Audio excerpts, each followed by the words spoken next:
Did you have anyone notify you that they were going to speak on it?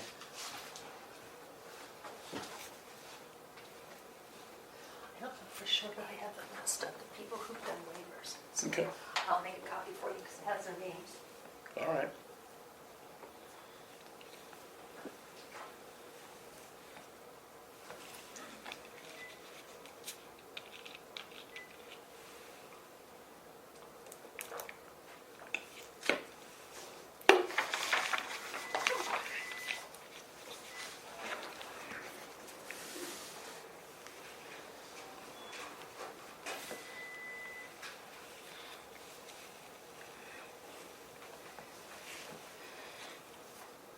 These and these, I'm pretty sure she may speak as well. I don't think Sam will. Okay.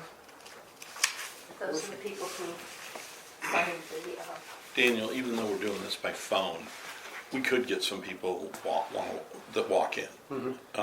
And so they would call me and tell me they're downstairs. If you could just scoot out downstairs. and Oh, let them yeah, in. definitely. I don't think so, but I did put a sign up just to make sure that it's accessible to everybody. and do you have them coming to the front elevator or the back elevator? It's only the sliding frosted doors, That's what I mean. because nobody else can get in the building. Well, Do any of sometimes the other the doors. signs say go to the north elevator and wait there and someone will come get you. That's what it's asking. Oh, yeah, no. Okay. In fact, this sign says, if the door's open, sneak in behind whoever just walked in front of you. Oh, And come up. you published that, good. Mhm. Yeah. So Why not? don't know who to come to if somebody, you know, if a terrorist breaks in or something. Nothing like that. So Nothing like then that. you go down just to the second floor where those sliding doors are. You just, all you got to do is just say, you don't even have to walk out of the doors, just, you here for the meeting? Come on. Gotcha. Hi. Julie, are you on the line yet?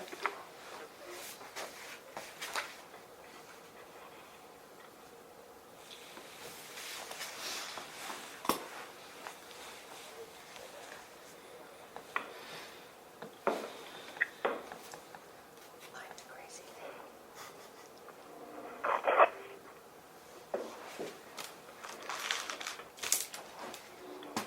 Just to let you know.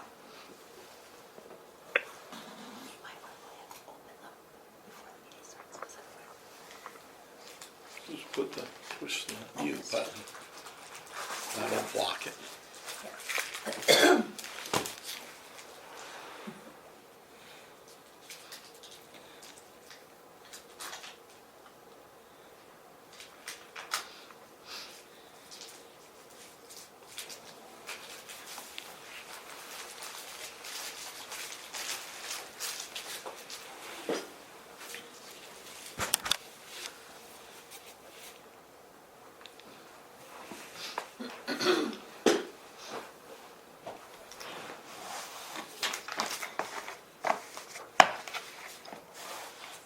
Julie Podorf, are you on the phone?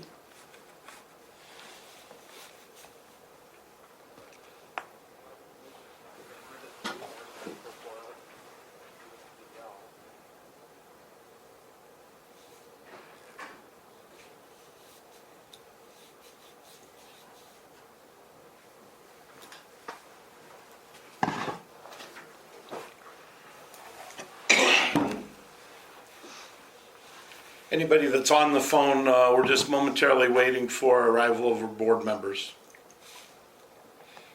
This is Julie. I just joined. Hi, Julie. You were the key person I was waiting for. It's 12:59. Let's give it another minute. Okay.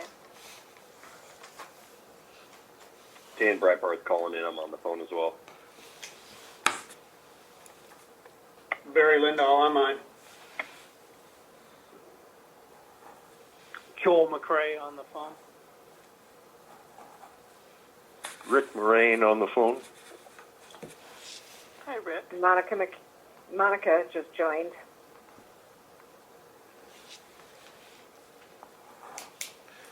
Hey, Julie, I have 1 o'clock if you'd like to get started. Do we have a quorum? Well, you're going to ask me to call the roll, I think. I guess we'll find out. I think we do. Maybe EJ wasn't going to participate. We don't have Joan yet. Go ahead, call the roll. All right, Dan Breitbarth. Here. Joan Corbin. Joan Corbin. EJ Giovanetti. EJ Giovanetti. Barry Lindahl. Here. Joel McCrae. Here. Monica McHugh. Here. Julie Podorf. Here. Jackie Schmeling. Jackie Schmeling. She had indicated to me that she would not be available. Let's go back. Joan Corbin, are you on? I am. Oh, good. EJ Giovanetti, are you on? I am. Okay, Julie, I count that you have 7 board members present and 1 absent. Okay, thanks, Brett. Some of you who went through the pandemic crisis as a board member know we did these electronically for some time. And the instructions are put on the 3rd page of the agenda by the staff for everyone to see. A couple of just reminders, because I can't tell by looking if anybody has comments to make. We'll call the roll alphabetically and let everybody have a chance to comment on each case. And if you have nothing to say, just you can pass. But then everybody will have an opportunity. We'll have to do roll call votes on the action items because we won't be able to tell by voice vote who's voting how. I think we can vote by voice vote on approval of the agenda and approval of the minutes. There are seldom dissents, but if there's a dissent, then we'll do a roll call at that time. As indicated on the agenda, I moved it to an electronic meeting because there were relatively few items. And for people who have a distance to travel, especially Barry and Monica, it's a long drive for 6 items. So we won't do this commonly, but it seemed like a wise choice this month. Okay, let's move to approval of the agenda. And if you have a motion, identify yourself, and same if you second, so Brett can get the minutes correctly. This is Monica. Barry. Motion we approve the agenda. Second, Barry. Okay, moved by Monica, seconded by Barry. All in favor of approval of the agenda signify by saying aye. Aye. Aye. Any opposed? Nope, the agenda is approved. Next, approval of the November 17th minutes. Julie, just 1 moment. I'd like to make a point about those minutes. At the top of the minutes, it's listed as approved. That's a typographical error. These are really unapproved minutes, but once you Okay. vote, they will be approved. But I just wanted to make that notation. Well, I thought maybe you were just psychic. But No, do we it's have just a motion on the? typographical. Do we have a motion on the minutes? Joel McCrae moved to approve. Okay. Second, Dan Breitbarth. Second. Okay. Moved by Joel, seconded by Dan. All in favor of approval of the actually unapproved minutes, signify by saying aye. Aye. Aye. Aye. Any opposed? The minutes are approved. Public forum time. Do we have anybody on the line who'd like to take 5 minutes for public forum comment? If you're here for a case, you can speak when your case is called. Nope. Julie, do we also want to ask for who else is on the phone? You know, I've decided I just do it case by case. All right.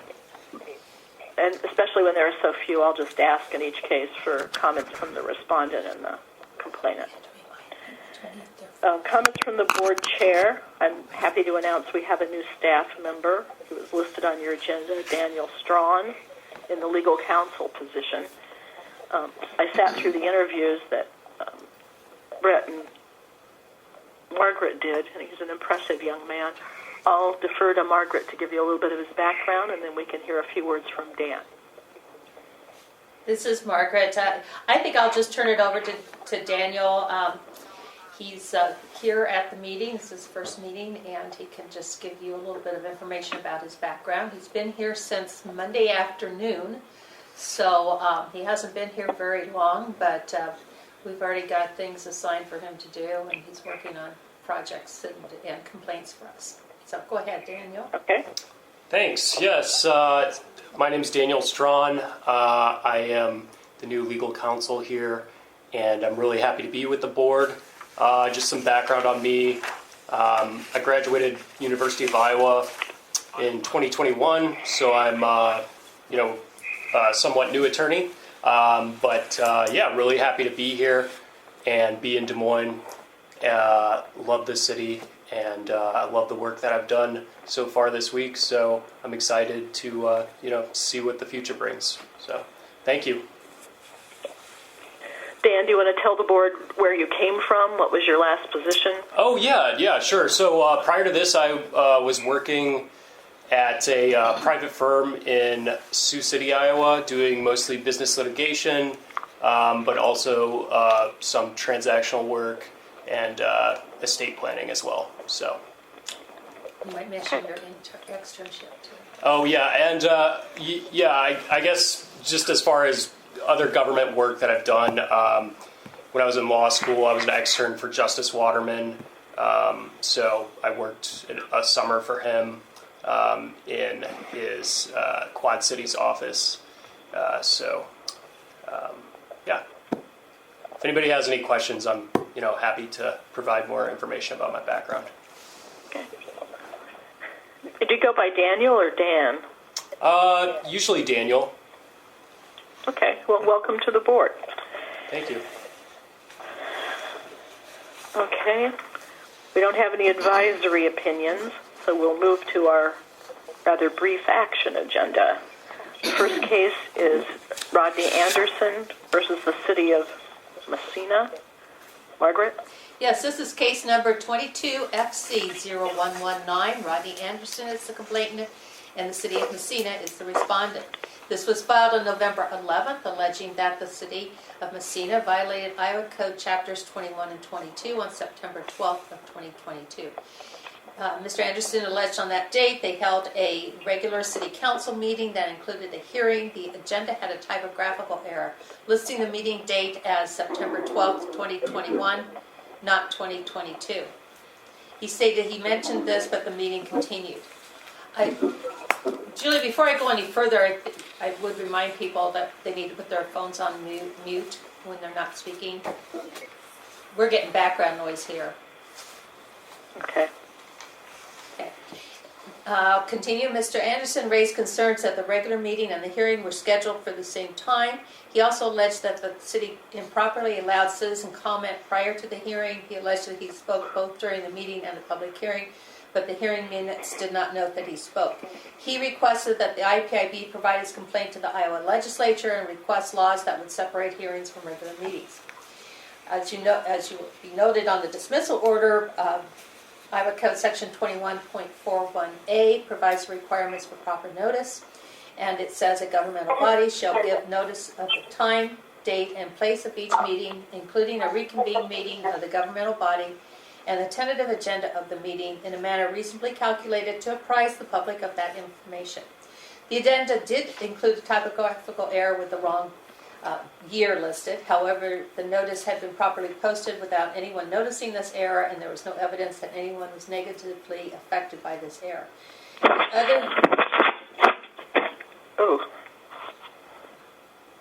That wasn't from here. The other allegations made by Mr. Anderson are not violations of Iowa Code Chapter 21. He also alleged that the city violated Iowa Code Chapter 22, but did not provide any information to support this allegation. I would note, and it's in the order as well, that the city and Mr. Anderson are the parties in formal complaint 22MC0079. That complaint was accepted by the IPIB on November 17th, and the parties are currently negotiating an informal resolution that will include training for the city. My recommendation at this time is that this case be dismissed as harmless error pursuant to Iowa Code. And that's this dismissal order. Okay, do we have Mr. Anderson, the complainant, on the phone? Nope. Anyone from the city of Messina on the phone who'd care to speak? Okay, well, let's move on to board member questions or comments.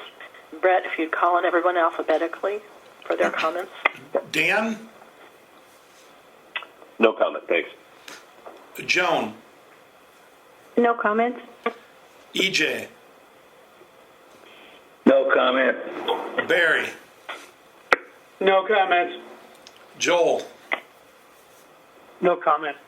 Monica? No comment. Julie? No comments for me. That's all. That's everyone. Well, we're a chatty bunch this morning or this afternoon, aren't we? Do we have a motion? Move to approve the proposed dismissal order. And is Dan. that Dan speaking? Okay. Yes. Do we have a second? This is Monica, I'll second. Okay, moved by Dan, seconded by Monica. Let's do a roll call vote, Brett. Breitbarth? Aye. Corbin? Aye. Giovanetti? Aye. Lindahl? Aye. McCray? Aye. McHugh? Aye. Potterf? Aye. Passes unanimously, Julie, 7-0. Okay, the dismissal order is approved. Let's move to the second item on our agenda. Barbara Hanson and Carol Nelson. It's a consolidated complaint against the Woodbury County Extension Council. Margaret? Yes, this is a complaint filed, two complaints filed by first Barbara Hanson and then Carol Nelson, both concerning the Woodbury County Agricultural Extension Council. Case numbers 22FC0111 is the Hanson case and 0112 is the Nelson case. It comes before you as an order to consolidate and dismiss. Ms. Hanson filed her complaint on October 12th. Ms. Nelson filed her complaint on October 14th. Both complaints allege that Woodbury County Agricultural Extension Council violated Iowa Code Chapter 21 Open Meetings Laws. There was also an allegation of a violation of Iowa Code Chapter 22 by Ms. Nelson, but no information to substantiate a public records complaint was provided. Both complaints allege that on August 15th, the council's personnel committee met to review personnel issues without proper notice, agenda, or minutes. The committee includes 4 members of the council, which is not a majority of the 9 council members. There is no dispute that the council met on the date in question and did not post notice, have an agenda, or take minutes. The only issues are whether the committee is a governmental body required to follow Iowa Code Chapter 21 and whether the council should have known that this was required. The Personnel Committee is a standing committee of the council. On January 10, 2022, the council appointed the members of the committee at a council meeting, and the committee was formed to provide recommendations to the council and cannot authorize decisions without full council approval according to the Iowa State University Extension and Outreach Appendix 6 Learning Module 21, which is attached as Exhibit 1. The committee is directed to follow Iowa Code Chapter 21 Open Meeting and Chapter 22 Open Records Laws. The committee is considered a standing committee with specific duties and responsibilities, but not an ad hoc committee. On August 15th, 3 of the 4 committee members met and determined that certain action was necessary to address an issue regarding complaints received concerning council volunteers. All 3 of the committee members are council members. The complainants are also council members, but were not present at this committee meeting. Iowa Code Section 21.21 provides the definition of a governmental body. And a portion of that section is provided in the order. A governmental body means, and subsection C says specifically, a multi-membered body formally and directly created by one or more boards, councils, commissions, or other governing bodies subject to paragraphs A and B of this subsection. The council is established by Iowa Code Section 176A.5. The council is required to follow Iowa Code Chapter 21 because it does meet the definition of a governmental body as provided in Iowa Code Section 21.21A. This committee, however, must meet the definition of a governmental body under Iowa Code subsection 21.21C to be required to follow Iowa Code Chapter 21. In order to meet the definition of a governmental body, it must either include a majority of the members of the parent governmental body itself, or formally and directly created by a governmental body and exercise some policy or decision-making authority. The Iowa Supreme Court has said that policymaking is more than recommending or advising what should be done. Policymaking is deciding with authority a course of action. And this is the Mason versus Vision Iowa Board and Iowa Supreme Court decision in 2005. According to the Mason decision, this committee, as described in the ISU Extension and Outreach Policy Guidelines, would normally not be considered an independent governmental body. However, by exceeding its authority and taking action, the committee acted as a governmental body. If this committee is allowed to exceed its authority and continue to engage in policymaking, then it must follow the requirements of Iowa Code Chapter 21 and post notice, post an agenda, hold an open meeting, and keep minutes. The members of the committee would then face the sanctions provided by Iowa Code Section 21.6 if they violated the open meetings laws. As noted in the Iowa Code, the named respondent in these complaints, the Woodbury County Agricultural Extension Council, is a governmental body and is required to follow Iowa Code Chapter 21. In this instance, however, the gathering on August 15th was not a council meeting as defined by Iowa Code Section 21.22. In particular because a majority of the members of the council were not present at this committee meeting. The council has 9 members, only 3 council members attended the August 15th committee meeting. Not a majority of the members as required by the definition of a meeting. Therefore, the council did not violate Iowa Code Chapter 21. Allegations were made that the committee exceeded its authority in taking specific action at the meeting. Although it appears that this is accurate, this is not an issue within the IPIB's authority to determine or resolve. The council itself will need to determine if any action should be taken to reverse the actions taken by the committee on August 15, 2022. My recommendation is that the formal complaints be consolidated and dismissed as legally insufficient. Okay, do we have either Barbara Hanson or Carol Nelson on the phone as complainants? Yes, Barbara Hanson is on the phone. And would you care to speak to the board?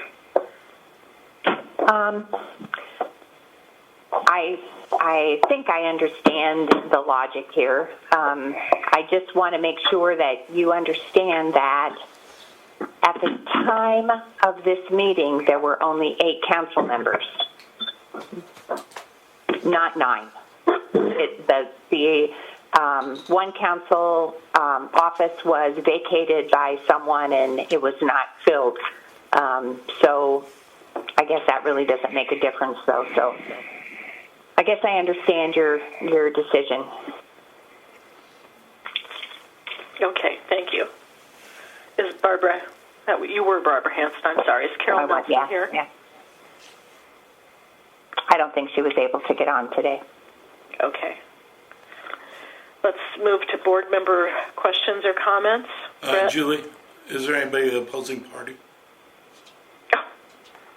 Duh, yes. Anybody here from the Woodbury Extension Council who'd care to speak? Thanks, Brett. Nope. Okay, then let's move to board member questions and comments. Dan? I too agree with the logic. I think, although they probably shouldn't have met and communicated in the way that they did, I don't think it meets the definition, so I'm in favor of approval. Thanks. Joan? I would echo what Dan just said similarly, but will support the recommendation. Thank you. EJ? No comment. I concur with the comments already made. Barry? Yeah, I agree. Thanks for the cite to the Mason case. I remember reading that some time ago. It was good to recall it. Okay. Joel? No comment. Monica? I just have one question. So this committee is, what's the subcommittee of the extension? This was a personnel subcommittee, and Okay. In past practice, they have made recommendations and then brought their recommendations back to the whole council for approval, and they did not do that this time. They acted before they brought it back to the council. Okay. Does that make That sense? was Barbara. That was Barbara Hanson speaking. Yes. Yes. That makes okay. That makes sense. Okay. We that's felt the only that question I had. we felt that they maybe acted without best interest of the entire council. No, that answers my question. Okay, thank you. And I see that I missed that when I read through this before. Thank you. That's all I have. Julie? I may be treading over ground we've already covered, but this was a particularly confusing complaint, I think, and Margaret did a good job of sifting it back out. The committee was formed, directed by the Extension Service to follow the Open Meetings Law, but it wasn't a governmental body in the way it was formed. And then to complicate matters, they exceeded their authority by taking action, as Ms. Hanson pointed out, and that would have subjected them to the Open Meetings Law, but they were beyond the authority granted to them by the council. So I think we've reached the best resolution we can by pointing out these various twists and turns and sending it back to the Extension Council to sort out.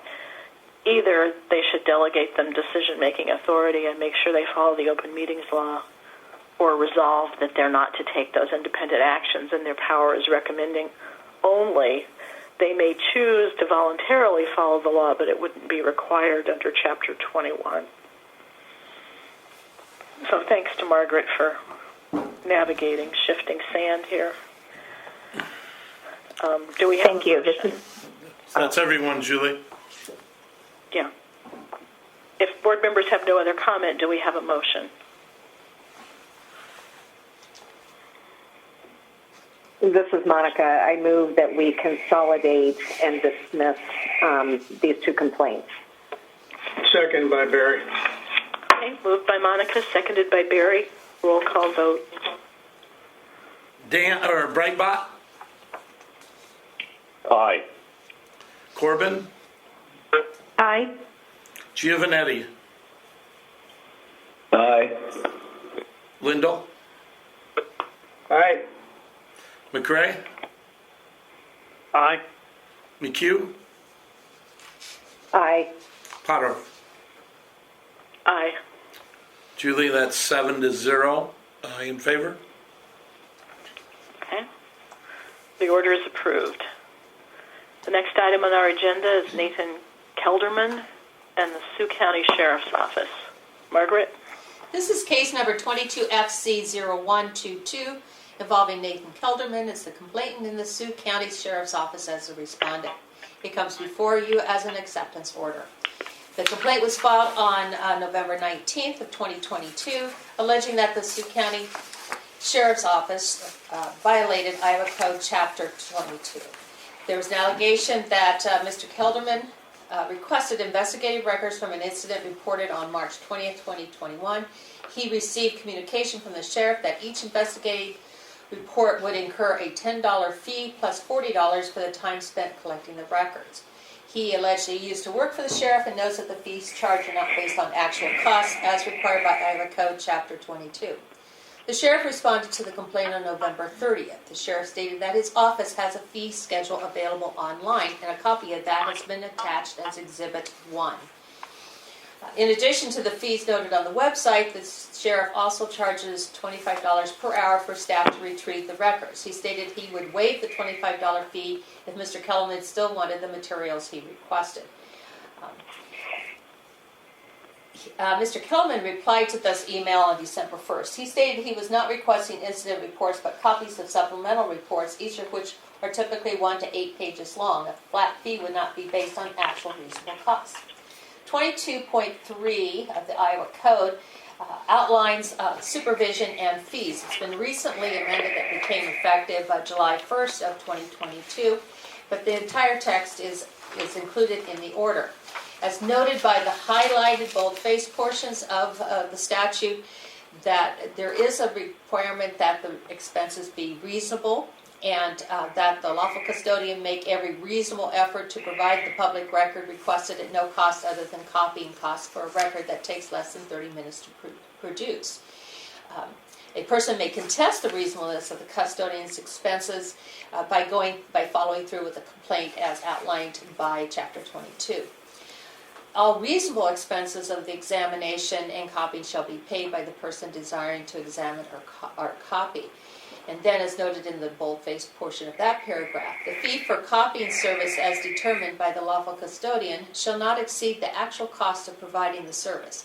Actual costs shall include only those reasonable expenses directly attributable to supervising the examination of and making and providing of public records.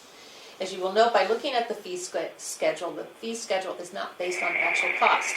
Instead, it is a flat fee schedule for various records and services the sheriff provides. By accepting this complaint, the IPIB can provide assistance with adopting a better fee policy. The recommendation is that this complaint be accepted and that the parties would be directed to work with IPIB staff to reach an informal resolution pursuant to Iowa Code Section 23.9. Okay, do we have Mr. Kelderman on the phone? Nope. Anybody representing the Sioux County Sheriff's Office on the phone? Yes, Sheriff Jamie Van Borst and my admin assistant, Don Denicus. Okay, if you'd like to speak to the board, we'll give you 5 minutes. I don't really have a whole lot, just that we charged a $25 fee based on time spent gathering and preparing documents, which was 2 hours, not $40, as he stated. The initial request was that he wanted all reports, and we understood it to, he wanted body cam footage, and it takes a long time for body cam footage to download and then to review And and to be redact redacted. witnesses. Mm-hmm. So that was why we charged them what we charged them. But And then he changed his request later. yeah, then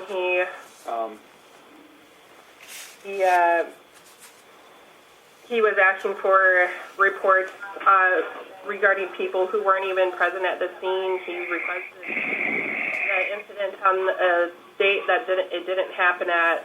He requested it on a subject that it didn't involve, and There was some errors. there was confusion on what his actual request was. So we tried to let him know what was available and how much it was, and he never responded back to us. And we were After- willing, yeah. Yeah. Well, the last that I sent him was on November 3rd, letting him know what everything that was available and how much it cost and how we got to that cost. But other than that, we don't have any comments. Thank you for your time. Okay, board member questions or comments? Brett? Dan, Yeah, I have a question for the sheriff's office. So you indicated it took approximately 2 hours to compile the records, but you only were going to charge him the $25 fee. But I thought it was $25 per hour for you folks to retrieve the records. I was just curious what the difference was there. Just based on the record policy, they say, 30 minutes free, everything after that. And just as a courtesy to him, being a former employee, we were trying to get what he needed as quickly as possible. And at a convenience. Yeah, and we were trying to work with them, I guess, in our eyes here, and we're not sure what really even went south, I guess. Sure. Additionally, when you guys transfer documents, do you provide physical copies of the video on a USB drive, or do you send a link on an email, or how exactly do you transfer those items? We have a thing that's called file share, so it's over email. It's a secured or encrypted thing, so they would have a one-time view of it or a one-time download, I think. Yeah. Yep. Yep. Okay. Yep. All right. Yeah, thank you. That answers my questions. I mean, to be honest, as for my perspective, folks, I don't think $25 per hour is unreasonable. I think that, excuse me, I think that, have multiple staff members having to download, redact, look through the items to make sure there's no sensitive information not pertaining to the case. I'm not exactly sure how much the staff members at the sheriff's office are making, but I think $25 an hour seems reasonable to me. I know being against flat fees is one thing, but charging a fair rate's the other, and that's what the code says, that it should be a reasonable expense directly attributed to the supervising an examination, making, providing copies of public records. It's not like the staff member could work on other items while she was reviewing the video, while she was downloading video, things of that nature. Seems like it took a significant portion of time. And as for $10 for the report, I mean, I don't know the cost of paper. I don't know the cost of ink. I don't know the cost of the energy that it took to print these copies of documents or send them over, what have you, or the service that they're using perhaps. But I don't think $10 is unreasonable. I do understand the thought to make this a better fee policy or help us adopt a better fee policy, but I don't see how accepting something necessarily furthers that avenue. So I personally am not in favor of approval of the acceptance order. Julie, this is Margaret. Can I respond to that? Because maybe my order is not clear enough. It's because we didn't get any of that information, and so in order to dismiss the case, I needed to have some sort of information as to how that, why $10 flat fee is appropriate for both a $1 or one-page document and a 12-page document. I mean, the actual expenses means the actual expenses, not just a flat fee. So that was the reasoning behind accepting this, is that needing more information that was not provided, and also to really look at and assist them in trying to come up with reasonable fees based on actual costs, which is what we do when we look at when we accept a complaint that has to do with fee structure. 25 has to be actual salary. Does that answer your question, Dan? Yeah, I didn't necessarily have a question, I guess, but I understand the position, and I'll just listen to the other board members' comments before I say anything else, if I have anything else to say. Okay. Joan? I understand better now with Margaret's commentary, so I have no further concerns about this or questions. EJ? I agree with Dan's perception. I agree with that. I think that the reason that I would support the acceptance order, that is an opportunity for our staff to visit with the sheriff's office and put together criteria by which to make these charges. So I understand. I'm a little torn, but I think that there is benefit in accepting the order. I don't think it's any kind of punishing. It's just a matter of reaching out and assisting the sheriff's office. But that would be the reason that I would, I guess, support it.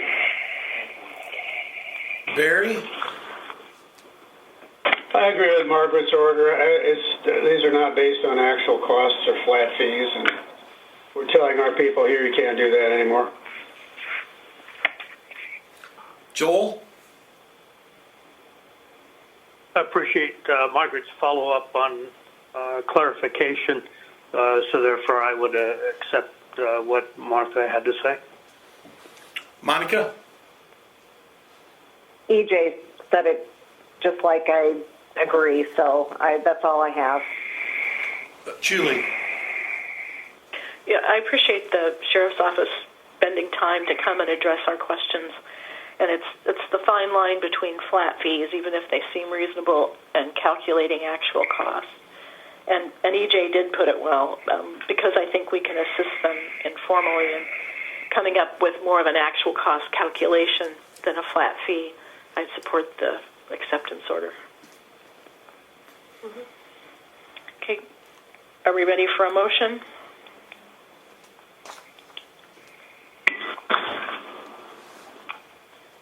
This is Barry. I recommend approving the order. This is EJ. I'd second. Okay, moved by Barry, seconded by EJ.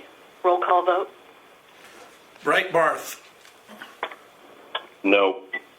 Corbin? Aye. Giovanetti? Aye. Lindell? Aye. McRae? Aye. McHugh? Aye. Potoff? Aye. Julie, that passes with a vote of 6-1. Okay. Thank you. The next item on our agenda is Michael Merritt and the City of Newton. Margaret? Yes, this is case number 22FC0116. Michael Merritt is the complainant and the City of Newton is the respondent. It comes before you as a dismissal order. It was filed on October 14th, alleging that the City of Newton violated Iowa Code Chapter 22. The initial complaint did not provide a date of offense, so Mr. Merritt was asked to provide additional information. On November 3rd, Mr. Merritt provided a copy of a letter he received from legal counsel for the city, which is attached to Exhibit 1. This letter recited Mr. Merritt's record request and the responses provided by the city. Legal counsel for the city responded to the complaint on November 9th. In reference to the public records that were not provided, legal counsel stated that the records request, interior and exterior security footage, were confidential pursuant to Iowa Code sections 22.7 sub 5 and 22.7 sub 50. The other records were available upon payment of $80 in fees. The incident reports, body camera, dash camera footage. It appears that has been received as I've seen some of the documents from Mr. Merritt. On November 28th, Mr. Merritt submitted copies of various photos and videos in support of his allegation that Iowa Code sections 22.75 and 22.750 do not apply to the requested records. The 3 videos that he submitted for our review included footage recorded by Mr. Merritt while standing underneath each of the security cameras whose video footage he requested. A separate video was the body camera video footage of a city police officer who responded to a vehicle pedestrian incident, and that was one of the records that he had requested. He also included an analysis as to why he did not believe Iowa Code sections 22.75 and 22.750 would apply. Iowa Code section 22.75 defines certain police officer investigative reports. We're getting a whole lot of background noise. Make sure your phones are on mute. It's very hard to conduct the meeting with all that. Go ahead, Margaret. Iowa Code section 22.7 sub 5 defines certain peace officers' investigative reports as confidential, and that code section has been incorporated into the order. Iowa Code section 22.750 defines certain security records as confidential, and again, that code section has been included in the order. The parties have provided differing analysis of the applicability of Iowa Code section 22.75. However, it's not necessary to determine whether Iowa Code section 22.7 sub 5 would apply, as Iowa Code section 22.750 does allow the withholding of footage from security cameras. The IPIB has applied Iowa Code Section 22.7 sub 50 to security systems and records produced by such systems in Formal Advisory Opinion AO 2017-01, which included booking videos, audio recordings from jail security, head counts and housing assignments, duty rosters, security watches, and jail layouts, and in a number of formal complaints. Those formal complaints included 22 FC 0065, exterior library security camera footage, 22 FC 0025, security and response plans, 19 FC 0129, audit logs, 17 FC 0071, video surveillance footage, 17 FC 0012, building floor plans, 17 FC 0031, recorded telephone calls, and 15 FC 0002, courthouse surveillance cameras. The probable cause report in 15 FC 0002 included security camera footage from within a publicly accessible courthouse as records protected by this code section as security measures. And a quote from that complaint that section lists a number of specific examples of information and records covered by the section. Video camera recording is not one of those listed. However, the catchphrase, information contained in records that if disclosed would significantly increase the vulnerability of critical fiscal systems and infrastructures of a government body to attack, can be interpreted to include these security recordings. A release of the recordings as a public record, even if jurors are not present, would allow the general public to determine how the security system works, what the video range is, and the quality of the videotaping, leading to the distinct possibility that the security system could be compromised or that its weaknesses be exploited. Similarly, in this complaint, the release of footage from the security cameras would disclose the range of these cameras, the quality and frequency of the recordings, whether each camera is a working camera or a dummy camera, and how the effectiveness of each camera can be compromised or exploited. The purpose of this section is to protect the integrity of security systems such as the one implemented by the City of Newton. Therefore, it was within the scope of Iowa Code Section 22.7 sub 50 for the city to withhold the security camera footage as confidential. The recommendation is that it be dismissed as legally insufficient.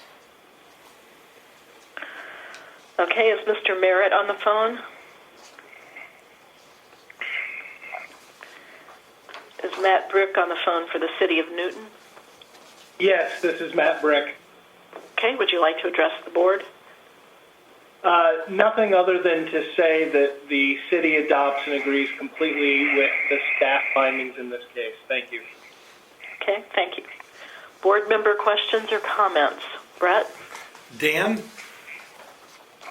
No comment. Joan? No comment. EJ? No comment. Barry? No comments. Joel? No comment. Monica? No comment. And Julie? No comment. I'm comfortable with the recommendation. Do we have a motion? This is EJ. I'd move acceptance. Barry, I second. Okay, moved by EJ, seconded by Barry. Roll call vote. Breitbarth? Aye. Corbin? Aye. Giovanetti? Aye. Lindahl? Aye. McRae? Aye. McHugh? Aye. Potterf? Aye. Julie, you have 7 in favor and 0 against. Unanimous, approved. Okay, thank you. The next item on our agenda, Sarah Wells and the Bettendorf Community School District. Margaret? This is case number 22FC0094 involving Sarah Wells and the Bettendorf Community School District. It comes before you as a revised dismissal order. This was set over from last month's meeting so that the document in question could be reviewed confidentially by myself, and then as a result of that, I've now brought a revised dismissal order. The revisions are those matters that are in boldface. His complaint was filed on September 16th, and as we noted last time, it involved a document that was not released and was withheld by Bettendorf Community School District, claiming that it was a draft as defined by Iowa Code Section 22.7 sub 65. And if you note on the second page of the order, that whole section is listed along with clarification of that subsection that the IPIB provided in an advisory opinion, AO 215-01. In that advisory opinion, the question of when a document is considered to be a draft and able to be kept confidential was posed, and the IPIB provided criteria for determining if a document falls under that exception. Number 1, the document is tentative, preliminary, draft, speculative, or research material. 2, the document exists in a form prior to completion of its intended purpose. 3, the document exists in a form prior to the form that is ultimately submitted for use or use in the actual formation, recommendation, adoption, or execution of any official policy or actions by a public official with authority to make such decisions. And 4, the document must not have been submitted to or used by a public official authorized to adopt or execute official policy. Applying this criteria, the document must truly be a draft that is not in its final form to be submitted to the public official who has authority to make decisions regarding the subject matter in which the draft applies. The IPIB tabled the previous dismissal order at the November 17th, 2022 IPIB meeting and requested that IPIB staff be allowed to review the withheld document pursuant to the confidentiality protections of Iowa Code Section 23.6 sub 6, which is noted there in full in footnote number 2. The document was provided to the IPIB Executive Director for review. Upon review of this document, it was apparent that the document does meet the criteria set by the IPIB to describe a preliminary or draft version of the final salary addendum. The document was an incomplete addendum draft that was not properly signed or maintained by the approving authority. Based on the information provided by both parties and the review of the document by the IPIB, the recommendation continues to stand as that this be dismissed as legally insufficient. Okay, do we have Sarah Wells on the phone? Yes, I'm here. Okay, if you'd like to address the board, you have 5 minutes. Thank you. Good afternoon. I realize this is a dismissal order in front of you from Margaret Johnson, but I believe it is missing the mark in relation to the violation.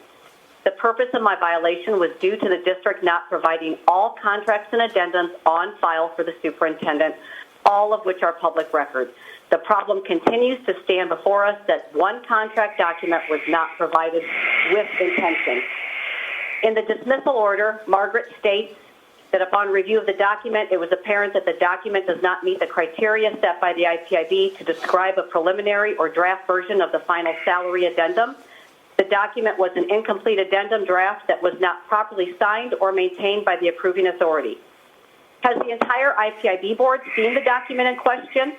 Is the document that Margaret was given the same document that is in the Director of Finance file, is in the payroll files for the superintendent, and was submitted to the auditor by finance as supporting documentation required by the auditor for the school district audit?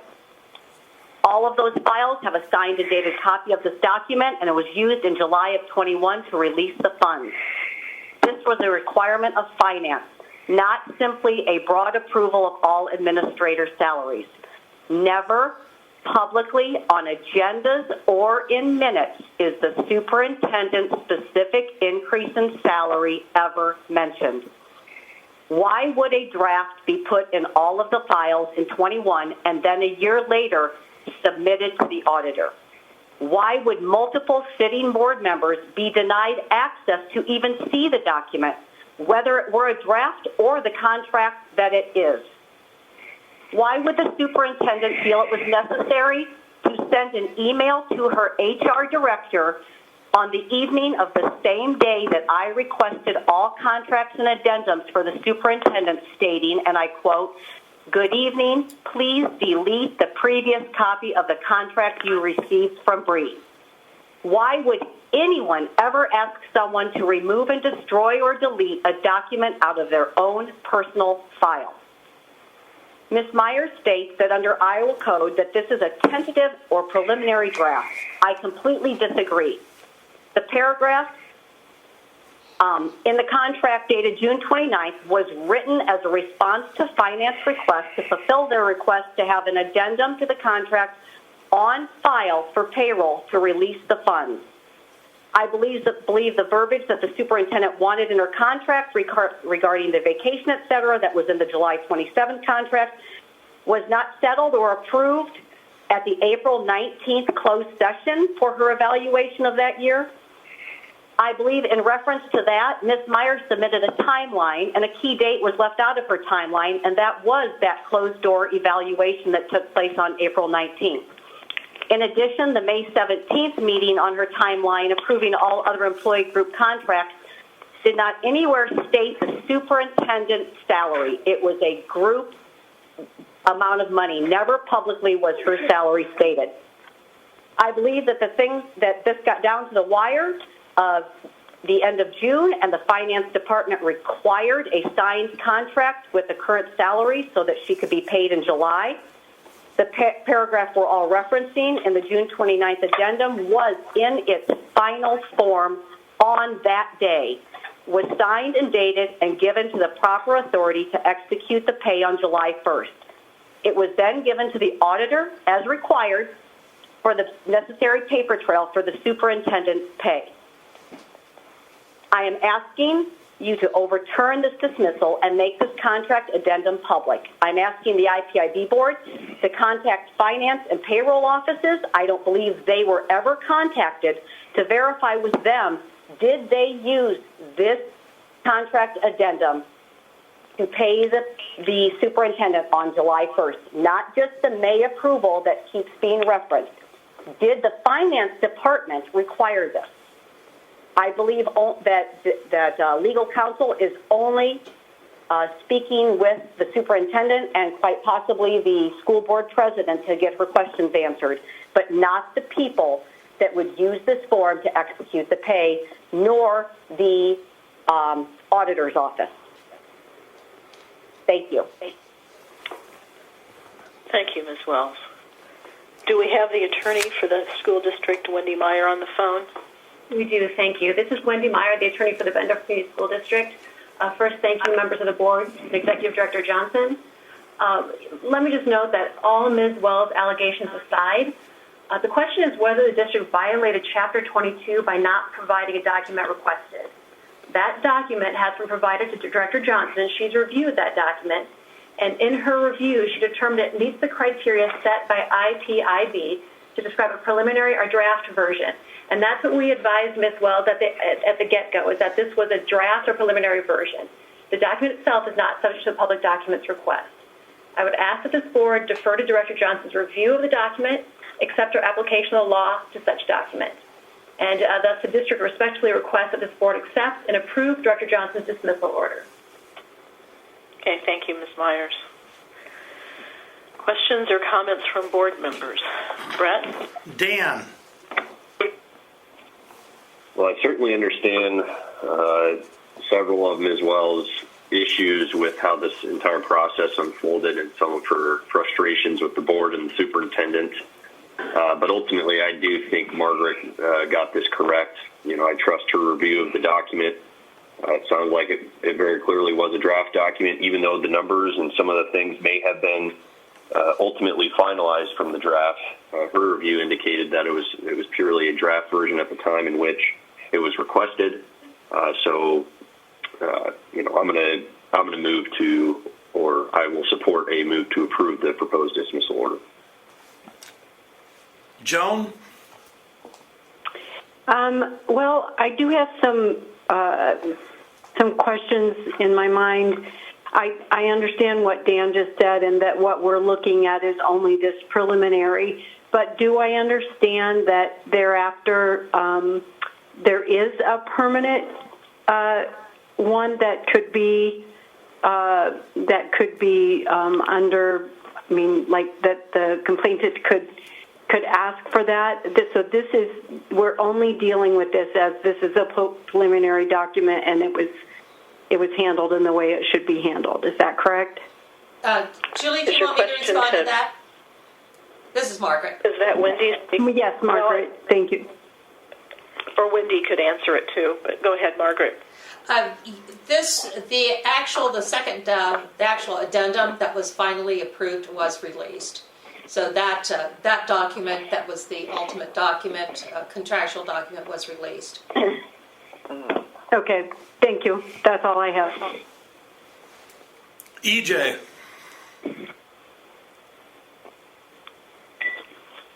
I have no comment. I kind of come down where Dan is on the issue. So, thank you. Barry. Well, Margaret says in her order, toward the bottom of the first page, the document was never provided to the school board and was later incorporated into an addendum that was presented to the school board. So to me, that's the end of the matter. It was a preliminary draft.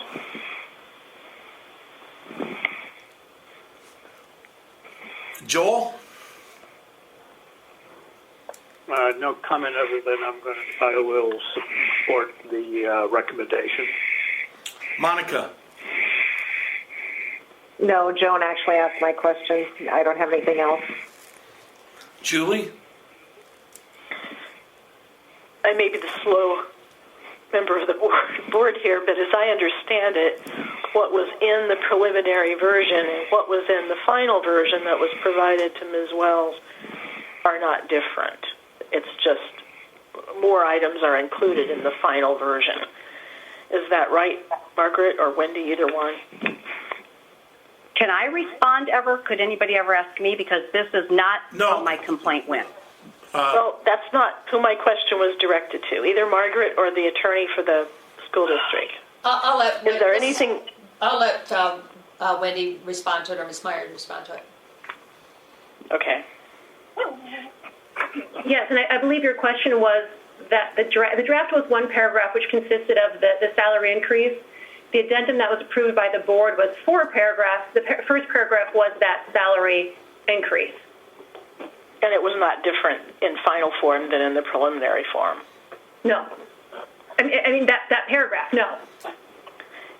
You know, I don't disagree with Margaret that it would meet the definition of draft, but I guess I would like to remind people that items listed under 22.7 as confidential records, most of them can be released by the lawful custodian in their discretion, even if they meet the criteria. So while it meets the definition of draft, this seems like an awful lot of give and take over something that was ultimately disclosed in final form, and I'm not sure.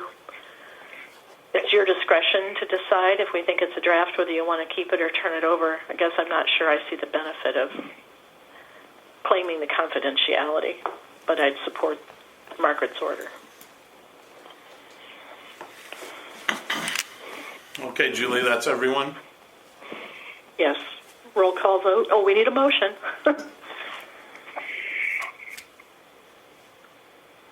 I move to approve the proposed dismissal order. This is Dan. Second, Barry. Moved by Dan, seconded by Barry. Roll call vote. Breitbarth. Yes. Corbin. Aye. Giovanetti. Yes. Lindahl. Aye. McCray. Aye. McHugh. Aye. Potroff. Aye. Julie, that's 7-0 unanimous approval of the dismissal order. And my thanks both to Ms. Wells and Ms. Meyer for taking their time to come and address the board. Thank you. We have one more item in our action agenda, and it's a report. Sam Wilson, and the Louisa County Conservation Board. This is case number 22FC0107. Sam Wilson is the complainant in Louisa County Conservation Board as the respondent. It comes before you as an informal resolution report.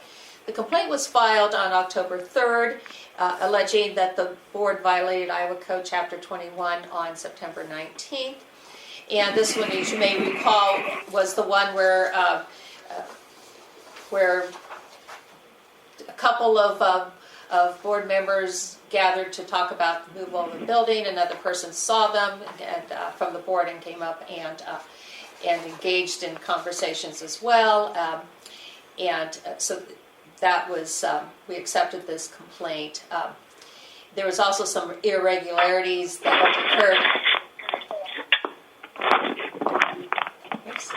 Please mute your phone. There were Loud also paper shuffling. Oh, there's also some irregularities that were apparent after looking at the minutes kept by this conservation board. So the board accepted this complaint on November 17th. Pursuant to Iowa Code Section 23.9, the parties have approved an informal resolution with the following terms. There's 4 terms. They are listed on the second page of this report. The terms must be completed within 90 days, and the Conservation Board approved the informal resolution on December 5th, and Mr. Wilson approved the resolution on December 7th.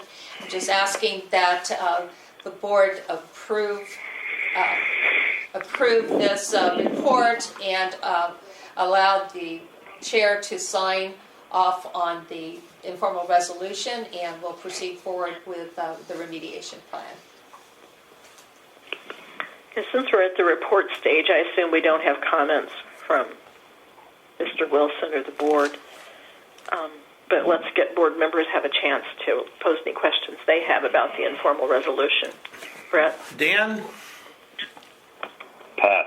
Joan? No comment. EJ? Nothing. Barry? No comment. Joel? Pass. Monica? No comment. Julie? No comment. At all? Then we need a motion. We need a motion to approve the informal resolution and have the staff set the matter for compliance review. This is Dan. I would motion to approve the informal resolution report. This is Joan. I would second. Okay, moved by Dan, seconded by Joan. Roll call vote. Right, Barth? Aye. Corbin? Aye. Giovanetti? Lindahl? Aye. McCray? Aye. McHugh? Aye. Pottorf? Aye. Julie, that's unanimous, 7-0. Okay. We'll move on to the rest of our agenda. There are 3 matters withdrawn. No action is necessary, but they're there in your agenda materials for your information. And we have a list of the pending matters that are for our information only. Looks like we'll have a somewhat busier January meeting than this one. Committee reports. Anything from communications, Brett? No. Legislative committee, Margaret? Since the last meeting, I have submitted the bill requests, and if anybody's interested in looking at them, so far they haven't been pre-filed, but they do have a number assigned. So the change to Chapter 23 has been assigned LSB number 1156, and the change to notification requirements in Chapter 22 has been assigned LSB number 1155.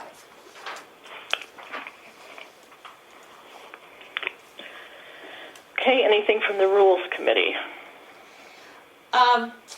We're set still to go final with those two deletions. Yeah. They had another AARC meeting on Monday, and I was notified that they wanted to hear from me again. on on those two rules. So I did attend. I got no questions, but I did attend and did say the same thing again. And so, right at this point in time, there shouldn't be any more opportunities for me to be required to go speak about these rules. They should be, and in fact, if you look at the rules that are put together by LSA, they've already removed those. So, so everything should be, knock on wood, going just fine. Okay. Office status reports, contacts and activity. Margaret?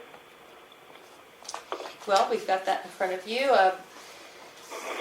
We're doing really well in our numbers this year. As of the end of November, we were only 8 behind the total for all of last year, and we certainly have done more than 8 things already in the month of December. So we will be further along than last year. Our time frames are still, looking pretty good, even with. There's always a little bit of a lag during the November holidays and then the December holidays. But we're at 66% for resolving matters on the same day as they're filed or brought to our attention, 15% on the 1 to 5 calendar days, and then 19% on 6 days or more. Those are normally your formal complaints that take longer than 6 days. Our breakdown, 66% of the inquiries that have come in this year have been from citizens, 25% from the government, and 9% from media, which is pretty normal. We continue to have a lot of activity on our website, which is good. That's the reason it's there. And for last month, we had new visitors at almost 87% of the hits on our website were new visitors, which is a little higher than usual. And then, of course, we have returning visitors. That chart also shows you our active days, so you can kind of, usually it kind of tracks around. We have spikes after, city council meetings or school board meetings, and then on Google search, the number one clicks.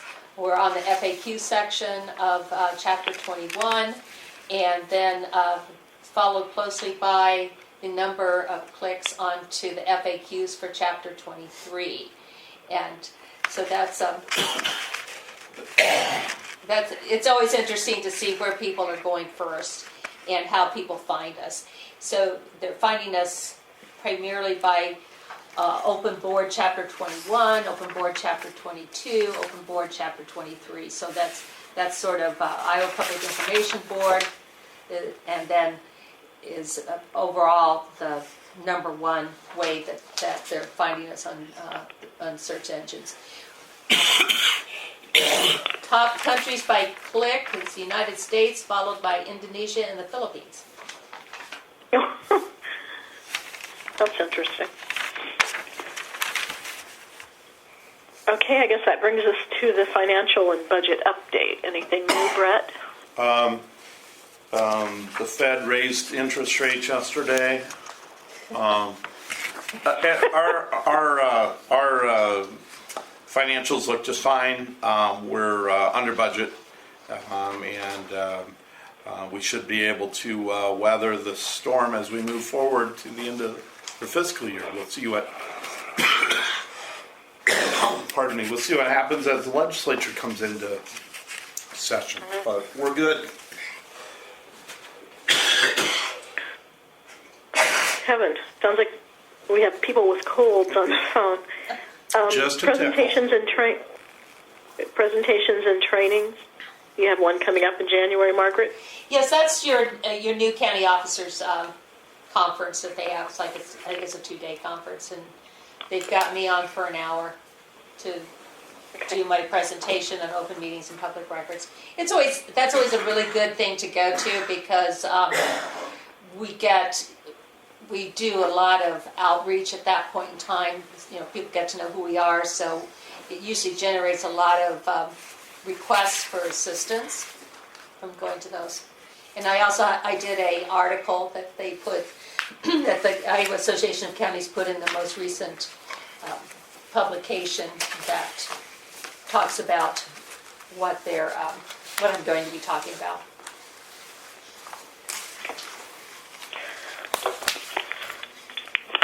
Okay, that brings us to our conclusion. Next board meeting hopefully will be in person on January 19th at 1 o'clock. Do we have a motion to adjourn? This is Dan. I would make a motion to adjourn very happily. This is Monica. I'll second it. Okay, moved by Dan, seconded by Monica. We can do a voice vote on this. All in favor of adjourning, signify by saying aye. Aye. Aye. Thanks, everyone. Thank you. Have a Merry Christmas, everyone. I have 2:11. You too. Yeah, happy holidays. Every